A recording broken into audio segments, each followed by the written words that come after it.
लड़की ने हिम्मत जुटाकर धीरे धीरे अपना दायां हाथ कांटेदार तारों की ओर बढ़ाया। अगले ही पल उसका हाथ बिना किसी चोट के सीधे तारों के आर पार हो गया। इस कामयाबी ने उसमें और हिम्मत भर दी। उसने अपना सिर आगे बढ़ाया और फिर देखते ही देखते उसका पूरा शरीर उस पार चला गया और यहीं से उसकी जिंदगी हमेशा के लिए बदल गई। इस पल को साबित करने के लिए वो 20 साल से तैयारी कर रही थी। जैसे ही काले कपड़ों वाले लोग एक एलियन को गाड़ी में बिठाकर ले गए, वो तुरंत तारों के उस पार लौटी और झटपट अपनी जैकेट उतारकर अंदर पहनी हुई सूट को दिखाया। इसके बाद उसने सड़क किनारे एक टैक्सी को रुकवाकर उस गाड़ी का पीछा करने को कहा। कुछ ही देर में वो एक ऐसी जगह पहुंच गई जिसके दरवाजे के पीछे एक गुप्त संगठन छिपा हुआ था। इतने वर्षों से वो हर दिन इस जगह आने की कल्पना करती थी, इसलिए जब उसने दरवाजा खोला तो पूरी सहजता से खुद को वहाँ का कर्मचारी बताकर अंदर पहुँच गई। वो सवाल जो उसने बार बार अपने मन में दोहराया था, आज वो बहुत ही शांत और आत्मविश्वास भरे लहजे में पूछे गए और सब मान भी गए। इस तरह वो सीधा उस लिफ्ट तक पहुँच गई जो नीचे की ओर जाती थी। लेकिन जैसे ही वो नीचे पहुंची, बाहर दरवाजा खोलने वाला कुत्ता अचानक बोल पड़ा। जैसे ही एक बुजुर्ग चेतावनी दे ही रहा था, लिफ्ट तेजी से जमीन के भीतर गिरने लगी। जब तक लड़की को कुछ समझ आता, वो पहले ही एक इंट्रोगेशन रूम संपर्क कक्ष में पहुंचा दी गई थी। फिर उसका रिकॉर्ड उस संगठन के प्रमुख के पास पहुंचा। चूंकि उसका रिकॉर्ड पूरी तरह साफ था और वो एक सक्रिय पुलिस अधिकारी भी थी, तो उन्होंने उसका दिमाग मिटा देने की योजना बनाई। लेकिन लड़की ने वक्त रहते सब समझ लिया और छिप गई। उसने प्रमुख को बताया कि उसे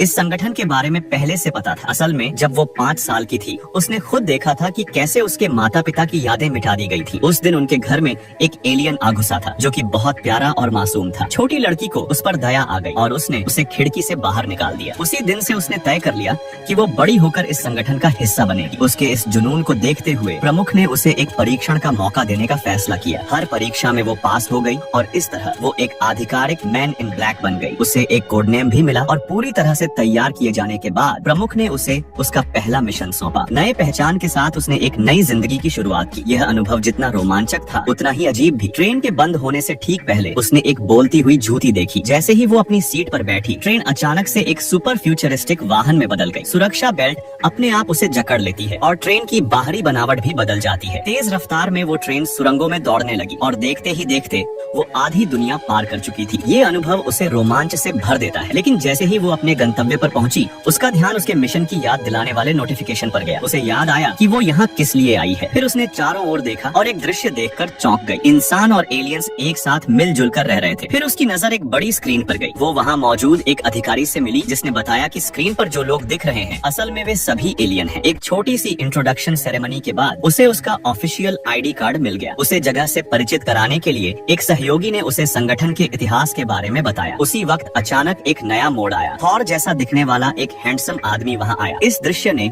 लड़की और उसके पास बैठी एक महिला का ध्यान खींचा। वो महिला जो खुद भी सुपर पावर रखती थी, अपना जादू दिखाने से खुद को रोक नहीं पाई। लड़की ने तय किया कि वो उससे पहले थॉर को अपना साथी बनाएगी। वो उसे ढूंढते ढूंढते एक कमरे में पहुंची जहां वो आदमी सो रहा था। उसने उसे जगाया और कहा कि वो उसका पार्टनर बनना चाहती है। क्योंकि उसके पास उसकी नींद का राज था, थॉर को उसकी बात माननी पड़ी। लेकिन यहीं से एक बड़ा खतरा शुरू हो गया। उन्हें एक खतरनाक मिशन पर भेजा गया जहां उनका सामना ट्विन मॉन्स्टर्स से हुआ। सड़कें लहरों की तरह उछलने लगी। वे दोनों तेजी से भागने लगे। थोर और मॉली ने गाड़ी से हाईटेक हथियार निकालकर हमला शुरू किया, मगर ट्विन एलियंस अपनी शक्ल बदलने में माहिर थे। यहाँ तक कि वो एक ट्रक को भी शील्ड में बदल सकते थे। गोली लगने के बावजूद उनका शरीर फिर से ठीक हो जाता। थोर ने गाड़ी के पार्ट से एक थॉमसन सबमशीन गन बना डाली। गाड़ी का टायर निकालकर मॉली को कवर फायर दिया ताकि वो वंगस को बचा सके। मॉली जब वंगस के पास पहुंची तो देखा कि वो मरने के कगार पर है। वंगस ने कहा, किसी को मत बताना, क्योंकि कुछ बातें ऐसी होती हैं जो ब्लैक सूट्स वालों तक भी नहीं पहुंचती। इतना कहकर उसने अपनी आखिरी सांस ली। उसी वक्त बड़ी संख्या में मैन इन ब्लैक वहां पहुंच गए। एलियन कातिल ने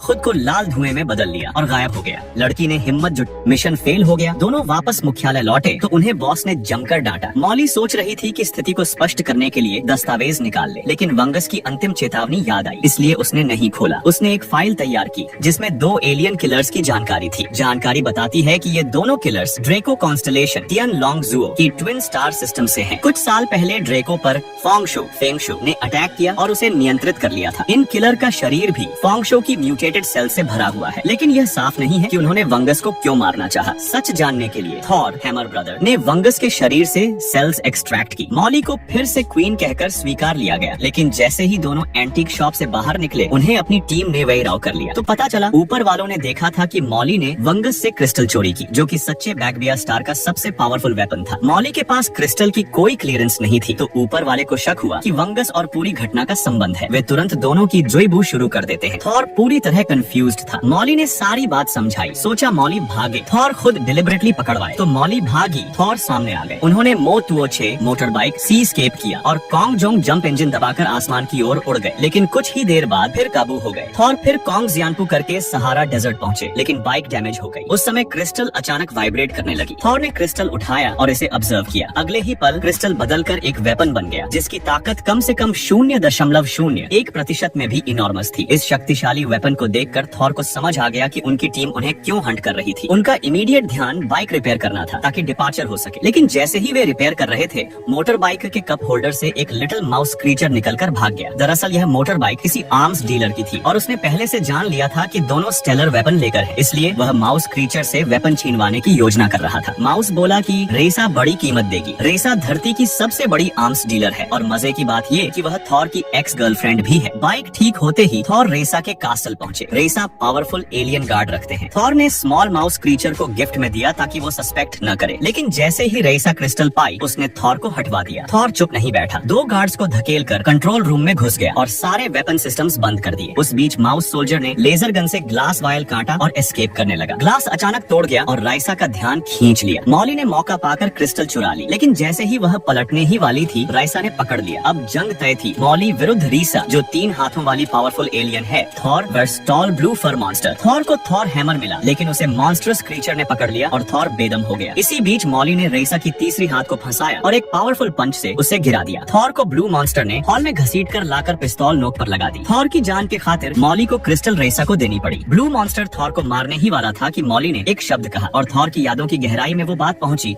जो 20 साल पहले उस छोटे एलियन ने कही थी। दरअसल वही जो मॉली ने बचाया था, वही अब ब्लू मॉन्स्टर था। दोनों की पहचान हुई और स्थिति पलट गई। मॉली ने क्रिस्टल वापस हासिल कर लिया। जैसे ही वे हेडक्वार्टर्स लौटने ही वाले थे, ट्विन किलर्स फिर आधम के क्रिस्टल छीनना चाहते थे, लेकिन MIB मैन इन ब्लैक के नए एडवांस्ड वेपन्स ने उन्हें मार गिराया। सेलिब्रेशन के बीच मॉली और थॉर को कुछ गड़बड़ सी महसूस हुई। ट्विन किलर्स की अंतिम वर्ड्स थी, हमें रामरो सुधारने की जरूरत थी, जिससे लग रहा था कि वे फोंगशू से कंट्रोल्ड नहीं थे। लेकिन बॉस को दिखाया गया ऑटोप्सी रिपोर्ट कहता था कि उनके सेल्स म्यूटेशन से भरे थे। दोनों ने खोज शुरू की, लेकिन हर रिकॉर्ड डिलीट मिल रहा था और क्रिस्टल भी सेफ बॉक्स से गायब, बॉस भी गायब। तब उन्हें समझ आया कि बॉस ही अंदरूनी दुश्मन था। उसका मकसद क्रिस्टल हाथ लगाना था। तभी आईफल टावर के ऊपर एक वर्म होल पोएविल्स और हेविली फोंगशू क्रीचर्स उसमें से आ रहे थे, तो थॉर और मॉली धमक आए। फोंगशू वहाँ पर, बॉस भी वहाँ जरूर था। थॉर से मॉली ने पूछा कि तुमने फोंगशू को कैसे हराया, पर थॉर को कुछ याद नहीं था। सिर्फ पता था कि उसने फोंगशू को मारा और वह हीरो बना था। जितना याद नहीं, वह मेमोरी सप्रेशन का आफ्टर इफेक्ट था। तो सच इस तरह था, थॉर और बॉस कभी फोंगशू को नहीं हराए थे। बॉस तो फोंगशू द्वारा कंट्रोल था, केवल थॉर ही कंट्रोल नहीं हुए। सच जानकर दोनों टावर की बॉटम तरफ बढ़े। वहाँ बॉस मिल गया,